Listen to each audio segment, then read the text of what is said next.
Hello friends, welcome back to my channel. Friends, पिछली video के अंदर हमने बात की थी ईमेल के बारे में और उसके कंपोनेंट्स के बारे में। इसके साथ में हमने ये भी देखा था कि हम ईमेल का यूज कैसे करते हैं और क्यों करते हैं। सो फ्रेंड्स, अगर अभी तक आपने मेरी पिछली वाली वीडियो नहीं देखी है तो पहले जाकर के उस वीडियो को जरूर देख लीजिए।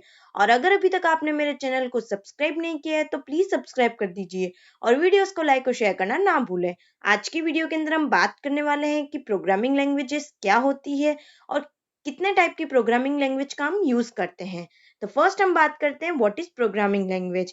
It is a set of instruction that are compiled together to perform a specific task by the CPU. Basically program जिसे कि हम एक तरीके से सेट ऑफ इंस्ट्रक्शंस भी कहते हैं, जो कि एक साथ में क्या होते हैं, कंपाइल होते हैं। कंपाइल का मतलब ये होता है कि उसको एग्जीक्यूट करना और उसके बाद में वो कोई भी एक स्पेसिफिक टास्क को परफॉर्म करती है। जैसे मान लेते हैं हमारे पास में कोई प्रोग्राम लिखा हुआ है ए प्लस बी का, तो ए प्लस बी का जो रिजल्ट होगा वो क्या आता है हमारे पास में, एग्जीक्यूट होकर के सी। यानी मान लेते हैं हमारे पास में 2+2 का हमने कोई प्रोग्राम राइट किया है, तो उसका रिजल्ट हमारे पास में आया है 4।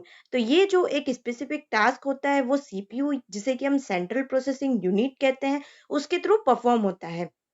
बेसिकली डिफरेंट टाइप के प्रोग्राम्स जो कि कंपाइल किए जाते हैं और कंपाइल होने के बाद में वो उनका रिजल्ट जनरेट करते हैं, और ये जो वर्क होता है वो कंप्लीट होता है सीपीयू का यूज करते हुए। Each programming language contains a unique set of keywords and syntax which are used to create a set of instructions. Basically हर एक प्रोग्रामिंग लैंग्वेज के अंदर यूनिक सेट ऑफ कीवर्ड्स होते हैं। बेसिकली कीवर्ड्स जो कि रिजर्व वर्ड्स होते हैं, जिसे हम लिखते हैं प्रोग्रामिंग लैंग्वेज के अंदर इंट ए। तो ये जो इंट होता है वो एक तरीके से रिजर्व वर्ड है, जो कि इसका टाइप को बताता है कि ये इंटीजर टाइप का है। इसी के साथ में इसके अंदर डिफरेंट टाइप के सिंटैक्सेस का यूज किया जाता है, जो कि इन सेट ऑफ इंस्ट्रक्शंस को यानी कि इन प्रोग्राम्स को क्रिएट करने के लिए यूज में आती है। सो बेसिकली प्रोग्रामिंग लैंग्वेज क्या होती है, सेट ऑफ इंस्ट्रक्शंस जो कि कंपाइल होते हैं और एक स्पेसिफिक टास्क को परफॉर्म करते हैं सीपीयू के द्वारा। तो ये पूरी जो प्रोसेस होती है वो प्रोग्रामिंग लैंग्वेज कहलाती है। बेसिकली प्रोग्रामिंग लैंग्वेज के अंदर टू कैटेगरीज होती है। फर्स्ट होती है लोअर लेवल लैंग्वेज और सेकंड होती है हमारे पास में हाई लेवल लैंग्वेज। दो टाइप की हमारे पास में कैटेगरीज होती है, लो लेवल लैंग्वेज और high level language. Basically, this language vary in the level of abstraction they provide from the hardware। अब इनके अंदर भी क्या होता है, लेवल ऑफ एब्स्ट्रैक्शन होता है कि वो हार्डवेयर के ऊपर डिपेंडेंट है या फिर वो इंडिपेंडेंट है। बेसिकली जब हम बात करते हैं सी लैंग्वेज की, जो कि एक टाइप की प्रोग्रामिंग लैंग्वेज होती है, ये एक टाइप की मिडल लेवल लैंग्वेज होती है। इसे हम ना तो लो लेवल लैंग्वेज कहते हैं, नहीं हाई लेवल लैंग्वेज कहते हैं। अब बेसिकली हम यहाँ पे देखने वाले कि ये हार्डवेयर से किस तरीके से होती है। ये हमारे पास में हार्डवेयर होता है। हार्डवेयर के सबसे पास में हमारे पास में मशीन लैंग्वेज, इसी तरीके से असेंबली लैंग्वेज होती है, और फिर सबसे ऊपर होती है हमारे पास में higher level language. So friends, सबसे पहले हम बात करते हैं कि लो लेवल लैंग्वेज क्या होती है। Low level language that provide no abstraction from the hardware. ये हार्डवेयर से कोई भी एब्स्ट्रैक्शन जो है प्रोवाइड नहीं करती है।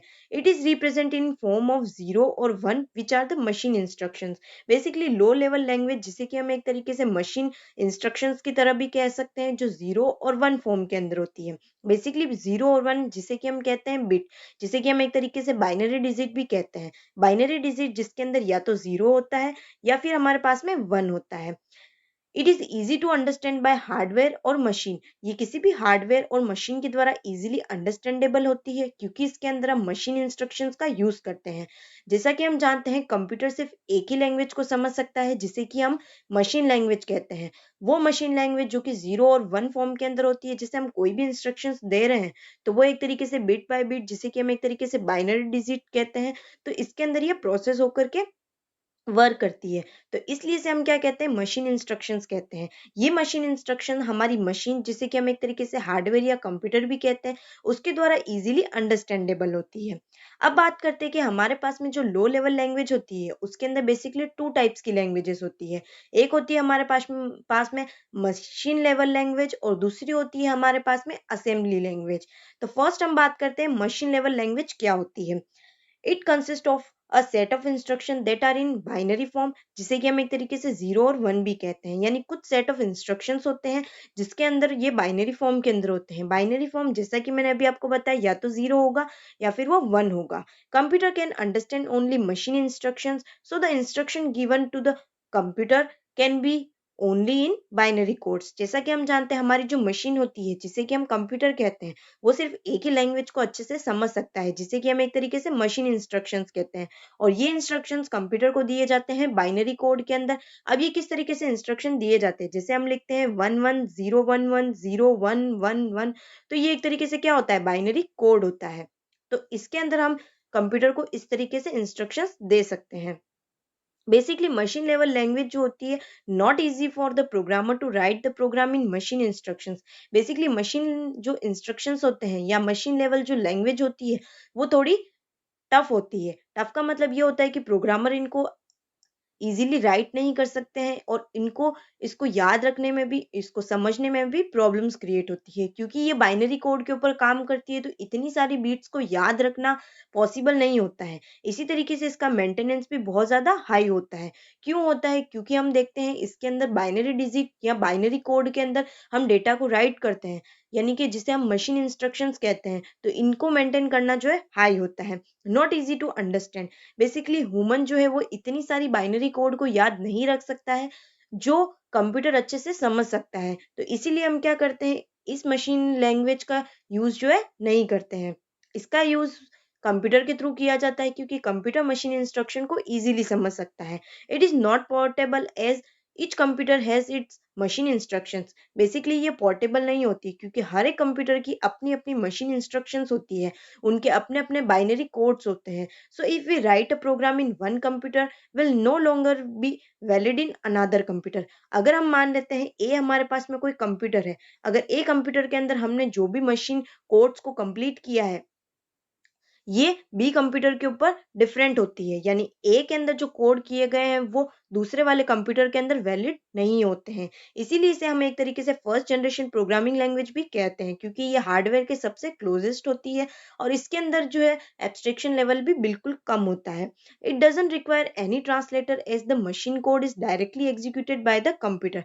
बेसिकली जब हम बात करते हैं मशीन लेवल लैंग्वेज की, तो इसके अंदर हमको कोई भी ट्रांसलेटर की जरूरत नहीं होती है। बेसिकली ट्रांसलेटर्स क्या होते हैं, जिससे हम बात करते हैं कंपाइलर्स की, इसी तरीके से इंटरप्रेटर्स की, तो ये क्या काम करते हैं, जो भी हमारे पास में लैंग्वेजेस होती है उनको मशीन कोड के अंदर चेंज करते हैं। मान लेते हैं असेंबली लैंग्वेज है, या फिर मान लेते हैं हमारे पास में हायर लैंग्वेज है, तो उन दोनों लैंग्वेजेस को कन्वर्ट करती है किसके अंदर, मशीन कोड के अंदर। जबकि मशीन लेवल जो लैंग्वेज होती है उसके अंदर किसी तरह के कोई ट्रांसलेटर की जरूरत नहीं होती है, क्योंकि ये जो मशीन कोड होता है वो डायरेक्टली कंप्यूटर के द्वारा एग्जीक्यूट होता है, क्योंकि कंप्यूटर इन मशीन इंस्ट्रक्शंस को आसानी से समझ सकता है।